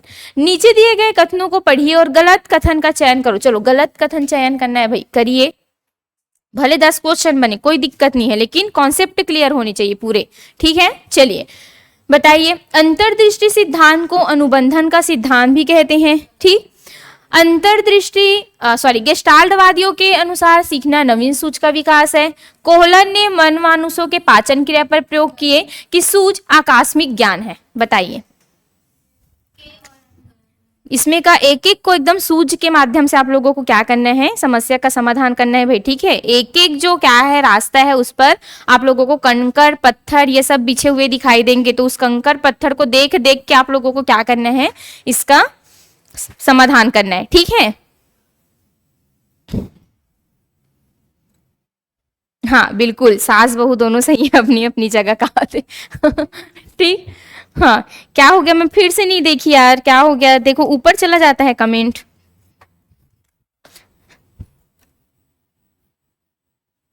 क्या आंसर आ रहा है बताओ?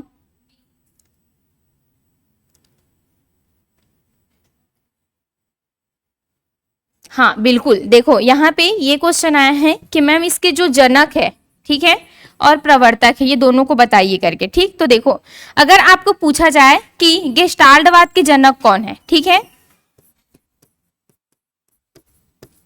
गेस्टाल्टवाद के जनक आपको पूछा जाए, किनको लेने हैं बताओ जल्दी से। और एक आ गया मेरे पास क्वेश्चन प्रवर्तक करके, बताओ कौन हो सकता है। ठीक है, तो देखो जनक बोलने का मतलब है जिन्होंने इस धरती पर उसको नाम को लाया है। ठीक है, गेस्टाल्टवाद भी होता है कुछ चीज जिसको हम हमेशा संपूर्ण तरीके से देखते हैं, तो वो कौन हो जाएगा? तो आपको याद रखना है किनको, मैक्स वर्दीमर को। ठीक है, यहाँ पे वर्दीमर लिख रही हूं, आप लोग जान जाना। उसके बाद आपको पूछा जाएगा इसके प्रवर्तक कौन थे, तो देखो इन पर एक्सपेरिमेंट किन्होंने नहीं किया, काम किन्होंने किया है ना भाई, कोहलर ने, तो वही तो प्रवर्तक कहलाएंगे ना इसके। ठीक है, तो प्रवर्तक आपको किनको मानना है, कोहलर को मानना है। क्लियर है इतने? इसी को हम क्या मानेंगे, प्रयोगकर्ता भी मानेंगे। ठीक है, लेकिन सहयोगी आपको पूछे तो वो कौन हो जाएंगे, कूट लेविन और कोफ्फा को लेना है। ठीक है, कूट लेविन और किनको लेना है, कोफ्फा को लेना है। ठीक, कोका कोला ऐसा याद आ जाता है मुझे। ठीक है, थोड़ा यूनिक नाम लगता है नहीं, एकदम याद रहता है ना, कभी नहीं भूल पाओगे। देखना कोफ्फा को आप लोग एकदम अच्छा लगता है बोलने में, कोफ्फा ऐसा करके, तो कोफ्ता खाते हो नहीं, लौकी वाला कोफ्ता वैसे टाइप का लगता है ना। ठीक, तो याद रख लेना गेस्टाल्टवाद के जनक जो है वो वर्दीमर कहलाएंगे। प्रवर्तक बोलो चाहे प्रयोगकर्ता, क्योंकि काम जो है वो इन्होंने ही इस पर सबसे ज्यादा किया है, और ये जो है वो हाँ में हाँ मिलाने वाले कौन हो जाएंगे, सहयोगी हो जाएंगे। ठीक है, कूट लेविन और कोफ्फा। अब क्लियर है सभी को? चलिए, तो अंतर्दृष्टि सिद्धांत को अनुबंधन का सिद्धांत कहते हैं क्या? नहीं, अनुबंधन का सिद्धांत बताओ, पॉलान हो जाएंगे। ठीक, चलिए, तो ये तो नहीं होगा रे भाई, ये तो पॉलान का है। गेस्टाल्टवादियों के अनुसार सीखना नवीन सूझ का विकास है। बिल्कुल सही है कि अगर हमको हमारे जो पुराने वाले क्या जो समस्या है उस पर हमको अगर अनुभव मिल रहा है, तो बिल्कुल उसी समस्या को हम क्या दूसरे जो हमारे काम है उसमें भी हम क्या कर सकते हैं, लगा सकते हैं। ठीक है, तो ये भी एकदम सही हो जाएगा। कोहलर ने, देखो अब आप ही लोग देखो ना, जहां पे हमने एक्सपेरिमेंट किया था, देखो इसका मतलब यहाँ पे आप लोगों को मिलेगा कि गेस्टाल्टवादियों के अनुसार सीखना नवीन सूझ का विकास है। बिल्कुल सही है कि देखो यहाँ पे उन्होंने क्या किया, पहले तो केला को क्या किया, एक ही छड़ी था, तो एक ही छड़ी के माध्यम से उन्होंने केले को क्या कर लिया, पा लिया। लेकिन दूसरे बार में फिर से उन्होंने क्या कर दिया, और दूर कर दिया, और दूर करने के बाद उनके दिमाग में फिर से आया कि पहले मैंने क्या किया था, एक छड़ी का इस्तेमाल किया था, लेकिन अब मैं क्या करूंगा, दोनों छड़ी का इस्तेमाल करूंगा। समझ पा रहे हो? मतलब उनकी अब जो सूझ की जो शक्ति है वो और क्या बढ़ गई, और बढ़ गई, उसको मतलब समझने की शक्ति, ठीक है, अंतर्दृष्टि की जो शक्ति है और बढ़ गई। तो यही होता है कि एक काम करने के बाद उसी के समान हम और कामों को क्या कर सकते हैं, समाधान कर सकते हैं। ठीक है, यही है आपके गेस्टाल्टवाद। चलिए, इसमें आए थे क्या? कोहलर ने वनमानुषों के पाचन क्रिया पर प्रयोग किया था क्या? नहीं। पाचन क्रिया पर याद आ रहा है क्या कोई? कुत्तों के, हाँ, कुत्तों के पाचन क्रिया पर किन्होंने किए थे? पॉलॉन ने किए थे। ठीक है। सूझ आकस्मिक ज्ञान है, एकदम सही होगा। अचानक, अचानक से हमारे ऊपर क्या आती है? समाधान आती है। अचानक से हम समस्या का क्या निकालते हैं? समाधान निकालते, तो ये भी एकदम सही होगा। और यहाँ पे गलत बोला गया है तो के हो जाएगा और कौन सा हो जाएगा? एम हो जाएगा। दिया है के और एम, बी में दिया है। ठीक, चलो ये हो जाएगा आपका सही आंसर। ठीक है, चलिए, वेरी गुड। नेक्स्ट है, कोहलर जर्मनी के मनोवैज्ञानिक थे। अंतःदृष्टि सिद्धांत को समग्र सिद्धांत भी कहा जाता है। सूझ द्वारा सीखना, बिना समझे रटना है। सुल्तान एक वनमानुष था। चलिए,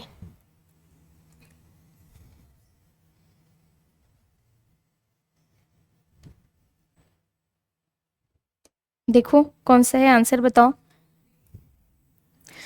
कोहलर जर्मनी के मनोवैज्ञानिक थे, बिल्कुल सही है क्या? ठीक, लेकिन उन्होंने अमेरिका में रह करके ये एक्सपेरिमेंट किया था।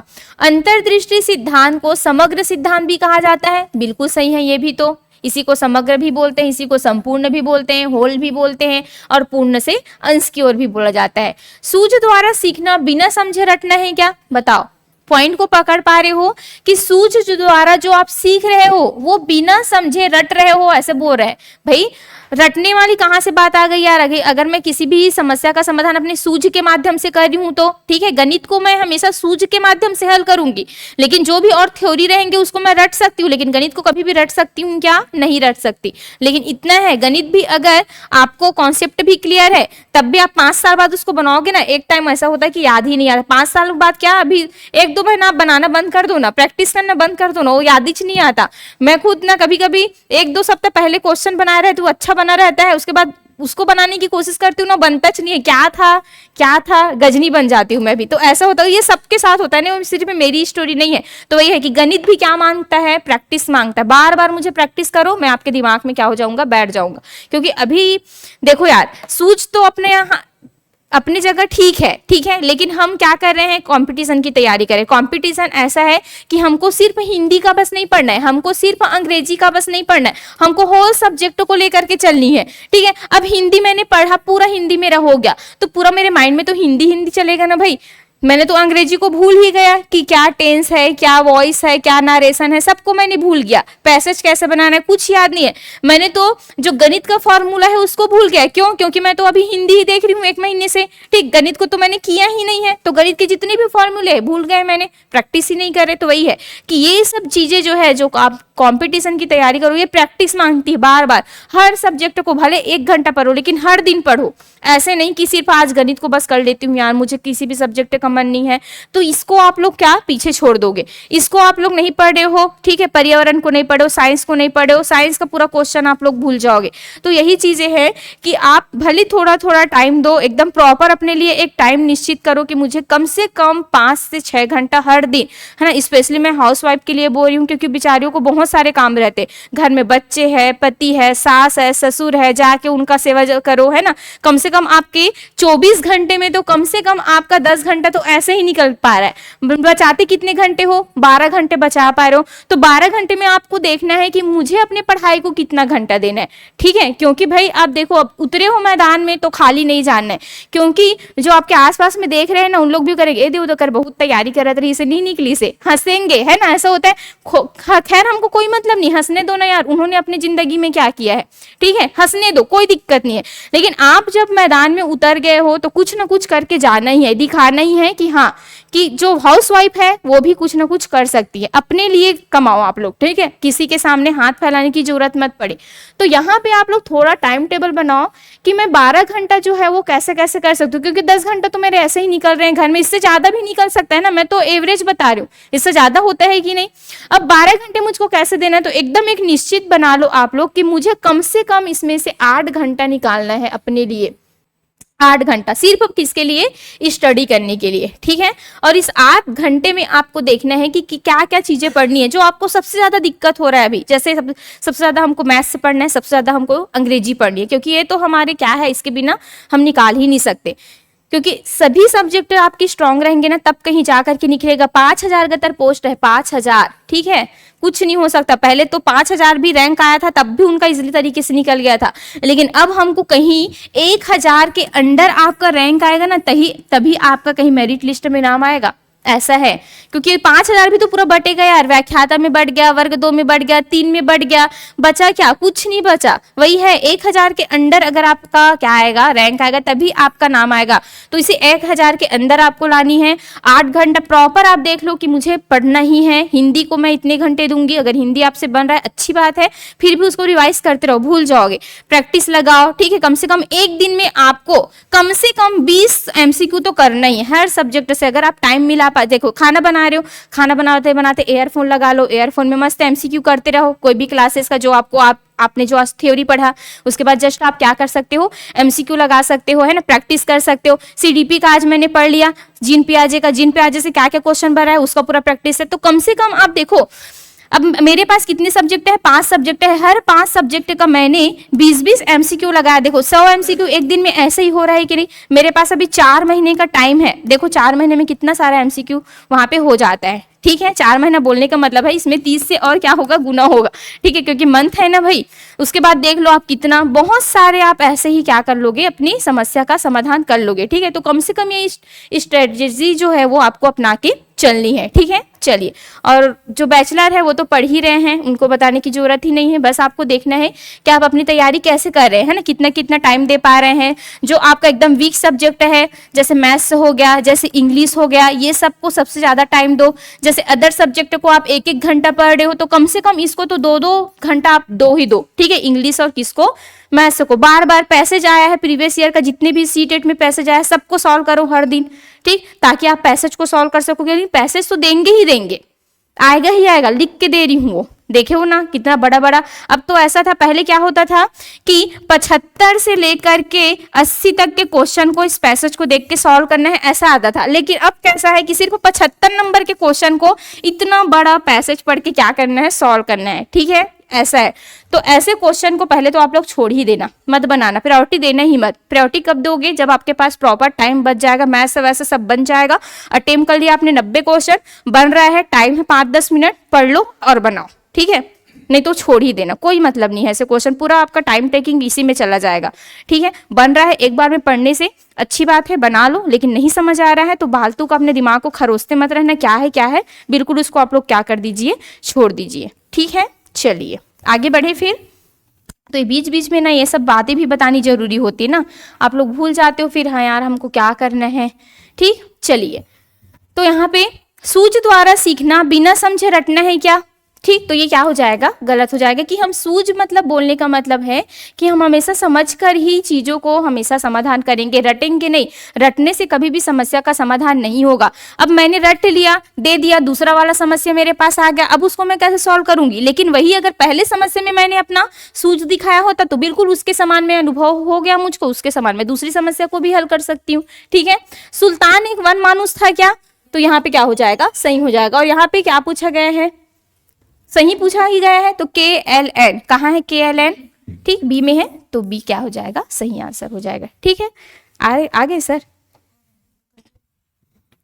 रूम से निकल गए हैं नहीं निकले हैं, ठीक। चलिए, ठीक। तो एक बार और मैं आप लोगों को बता देना चाहती हूँ कि सहायक शिक्षक का जो बैच है, बिल्कुल नया बैच स्टार्ट हो चुका है, अभी कुछ दिन ही हुए हैं, और ये चारों सब्जेक्ट के साथ, ठीक है। आप लोग देख ही पा रहे होंगे कि जस्ट मेरे बाद अभी साहू सर जो है वो बेहतरीन तरीके से आप लोगों को CDP पढ़ाते।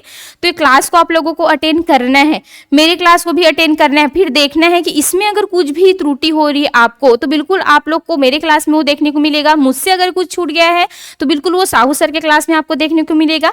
ये क्लास आपके प्रॉपर अभी चल रही है, ठीक है। सर की क्लास पर्यावरण का चल ही रहे, जानते हुए राकेश सर कितने बेहतरीन तरीके से आपको पर्यावरण पढ़ाते हैं। नवीन सर का जो हिंदी और मैथ्स है चल ही रहे हैं, ठीक है। और अभी जो है वो वीरेंद्र सर, जैसे बहुत लोगों का डिमांड आ रहा था कि मैम इंग्लिश का भी क्लास स्टार्ट करवाओ, इंग्लिश का भी क्लास स्टार्ट करवाओ, तो बिल्कुल सर जो है वो अभी ग्रामर से स्टार्ट आपका कर दिए हैं। तो बिल्कुल आप लोग हर दिन देख रहे हो ना इंग्लिश की क्लासेस, देखो भाई, भले नहीं समझ में आए नोट्स बनाओ, शॉर्ट नोट्स बनाओ, कुछ भी करो, लेकिन कुछ तो समझ आएगा। 2 बार 4 बार देखोगे ऑटोमेटिक वो समझ में में आ जाएगा। ठीक है, तो बिल्कुल देखिए वीरेंद्र सर भी बेहतरीन तरीके से आपको एकदम पढ़ा रहे हैं ग्रामर को। ठीक, तो 4 विषय के साथ आपकी जो सहायक शिक्षक की क्या है बैच है स्टार्ट हो चुकी है। तो बिल्कुल इसको आप लोग क्या कर सकते हो, खरीद सकते हो। जो भी अभी तक बैच में के साथ नहीं जुड़े हैं, आपके आसपास में जो भी होंगे उनको आप लोग बता दीजिएगा। ठीक है, तो चलिए फिर आप लोगों को क्लासेस कैसी लगी दिखाओगे तो थोड़ा सा कमेंट आया है क्या? सर नहीं आया है ना अभी, लाइट बंद हो गया देखो। हाँ हो गया बस आज का क्वेश्चन। ठीक है, कल जो है वो आगे का क्वेश्चन करेंगे, बहुत सारे क्वेश्चन हैं। मैम इंग्लिश क्लास का टाइमिंग चेंज करवाइए, शाम को खाना बनाने दिया बत्ती का टाइम रहता है। हाँ तो खाना बना, अरे भाई मैंने अभी जस्ट क्या कहा रुकमणी जी, खाना बनाते बनाते आप लोग देखिए। ठीक है, लेकिन देखिए क्योंकि देखो इतना ज़्यादा वो रहता है ना कोर्स वगैरह और बहुत सारे और बैचेस है तो उनको भी टाइम देना होता है, तो एकदम टाइम अचानक से चेंज नहीं हो पाता है ना। तो जो भी है अभी जो भी मिला है उसी में आप लोग संतुष्ट रहिए, करिए अच्छे से, चाहे खाना बनाओ दिया बत्ती लगाओ लेकिन करो। ठीक है, हाँ बिल्कुल। ईवीएस का सैटरडे को बस एमसीक्यू होती है, हर दिन होगा ना फिर। ठीक है, मैराथन लाएंगे एक महीना पहले जैसे होता था 10 घंटे का 12 घंटे का वैसे। ठीक, चलिए फिर इसी के साथ मैं अपनी वाणी को विराम देती हूँ, कल जुड़ते हैं सभी। ठीक, थैंक यू।